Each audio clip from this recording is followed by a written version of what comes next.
കൂട്ടുകാർക്ക് നമസ്കാരം. Serial മാനിയ variety സ്റ്റോറീസിന്റെ ഏറ്റവും പുതിയൊരു വീഡിയോയിലേക്ക് എല്ലാവർക്കും സ്വാഗതം കേട്ടോ.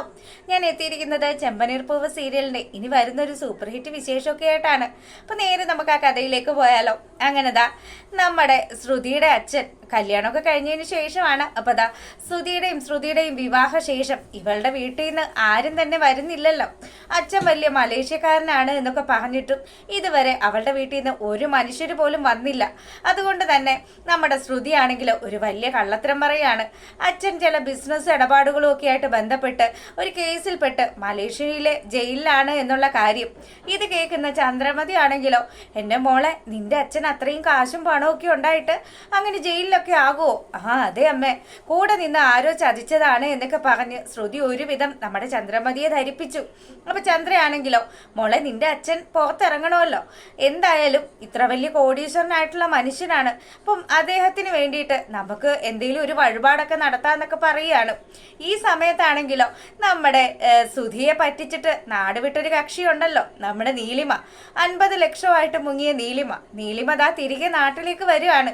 അപ്പം നീലിമ വന്നു എയർപോർട്ടിൽ വന്ന് ഇറങ്ങുന്ന ആ ഒരു സമയത്ത് നമ്മുടെ സച്ചിയുടെ കാറാണ് ഓട്ടം വിളിക്കുന്നത്.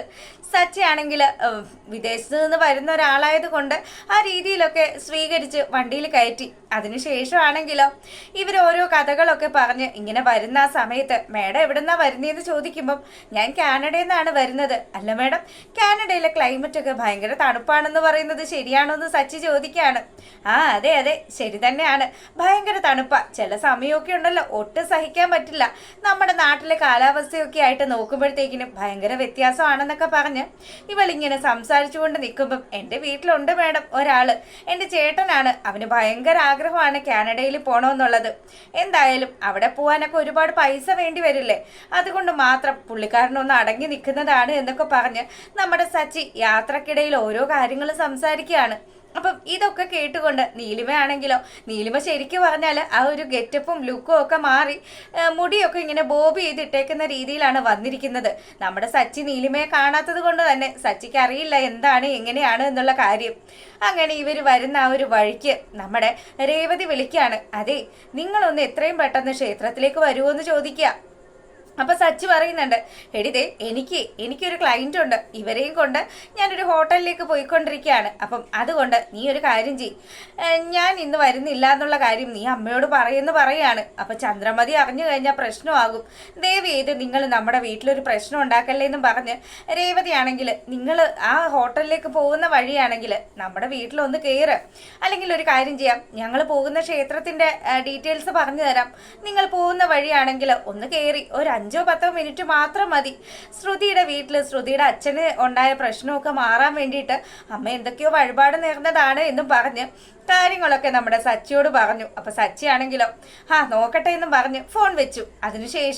അതിനുശേഷമാണെങ്കിലോ സച്ചി നമ്മുടെ നീലിമയോട് ചോദിക്കുന്നുണ്ട്, മേഡം ഞാനൊരു കാര്യം ചോദിച്ചാൽ മേഡം സമ്മതിക്കുമെന്ന് ചോദിക്കുക. അതെ മേഡം, ഞാനേ എൻ്റെ വീട്ടിലെ ചില ആവശ്യങ്ങളും ഒക്കെ ആയിട്ട് ബന്ധപ്പെട്ട് അടുത്തുള്ളൊരു ക്ഷേത്രം വരെ ഒന്ന് പോകണം.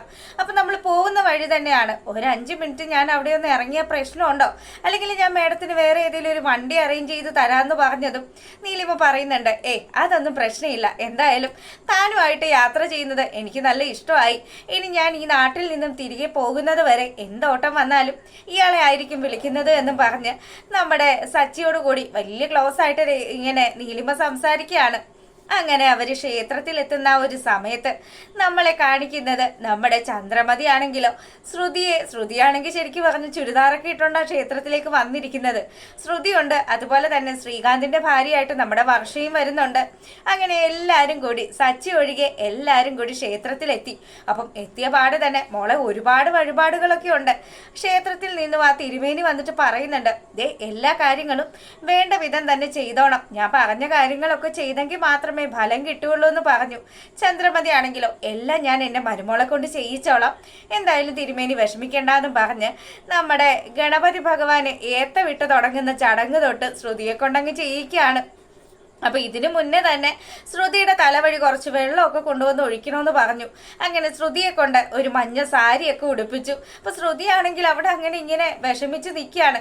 ഈശ്വര, താൻ എത്ര നല്ല ഗെറ്റപ്പിലാണ് വന്നത്, തനിക്കിതാ ഇങ്ങനെ ഒരു ലോക്കൽ സെറ്റപ്പാക്കി വിട്ടല്ലോ എന്നുള്ള രീതിയിൽ. പക്ഷെ ഇതൊന്നും പുറത്ത് കാണിക്കാൻ പറ്റില്ല, തൻ്റെ അച്ഛനെ ജയിലിൽ നിന്ന് ഇറക്കാൻ വേണ്ടിയിട്ടാണല്ലോ.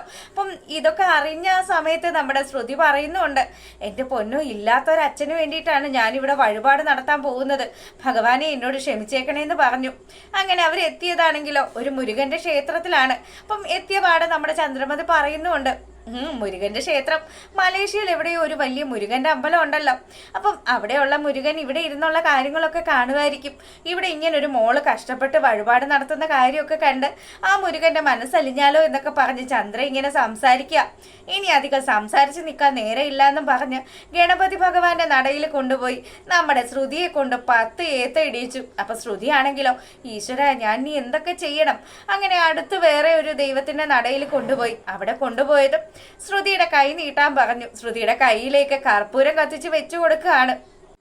ഇത്തരത്തിലുള്ള കാര്യങ്ങളൊക്കെ ചെയ്യുമ്പോഴത്തേക്കിനും നമ്മുടെ ശ്രുതിയാണെങ്കിലോ, എൻ്റെ അമ്മ, ഇനിയൊന്നും എന്നെ കൊണ്ട് ഇതൊന്നും ചെയ്യാൻ പറ്റില്ല, ഇപ്പൊ ഈ കർപ്പൂരം വെച്ചത് തന്നെ എൻ്റെ കൈ പൊള്ളിയെന്നും പറഞ്ഞ് അവളെ കയ്യിൽ കർപ്പൂരം എടുത്ത് എറിയാണ്. ദൈവമേ, ഇനിയിപ്പോ എന്തൊക്കെ ആയിരിക്കും, ഇങ്ങനെയൊന്നും ചെയ്യരുത്, നല്ല ഭക്തിയിൽ അച്ഛന് വേണ്ടി പ്രാർത്ഥിക്കണമെന്നൊക്കെ പറഞ്ഞ് ചന്ദ്രയാണെങ്കിലും അവിടെ ഇവിടെ ഒക്കെ കൊണ്ടുപോയി തൊഴിയിച്ചു. അവസാനമാണെങ്കിലോ ശയന പ്രദക്ഷിണം വരെ ചെയ്യിച്ചു. അങ്ങനെ ഒരുവിധം നമ്മുടെ ശ്രുതിയാണെങ്കിൽ ആകെ മൊത്തം എടങ്ങേറായ അവസ്ഥയാണ്. അപ്പം ഇപ്പോഴത്തേക്കിനും നമ്മുടെ സച്ചി അവിടെ എത്തി.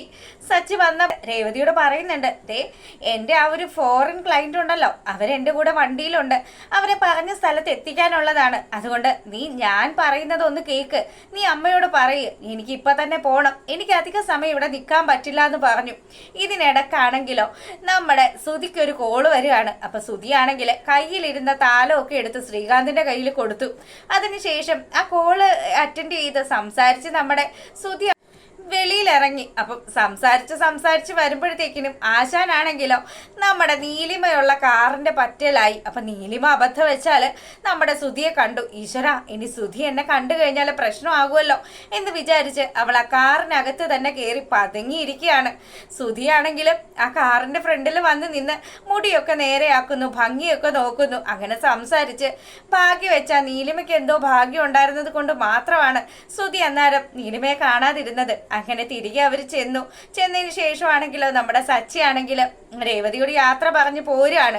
അപ്പൊ ഈ സമയത്ത് തിരുമേനി ചോദിക്കുന്നുണ്ട്, ശ്രുതി മോളുടെ അച്ഛന്റെ പേരെന്താണെന്ന് ചോദിക്കുമ്പോഴത്തേക്കിനും ഒരു നിമിഷം പുള്ളിക്കാരി മിണ്ടാതെ നിന്നു. അച്ഛനെ കുറിച്ചോ അച്ഛന്റെ പേരോ അങ്ങനെയുള്ള ഒരു കാര്യങ്ങളോ ശ്രുതി ആരോടും ഇതുവരെ പറഞ്ഞിട്ടില്ല. അപ്പം എന്ത് പറയണമെന്ന് ആലോചിച്ചിട്ട് ഒരു എത്തും പിടിയും കിട്ടാതെ നിൽക്കുന്ന നമ്മുടെ ശ്രുതിയെ കാണിച്ചുകൊണ്ടാണ് ആ സൂപ്പർ ഹിറ്റ് വിശേഷം അവസാനിക്കുന്നത്. അപ്പം ഇതൊക്കെ ഇനി വരാനിരിക്കുന്ന എപ്പിസോഡാണ്. അപ്പൊ എല്ലാവരും കാണുക, സപ്പോർട്ട് ചെയ്യുക. താങ്ക്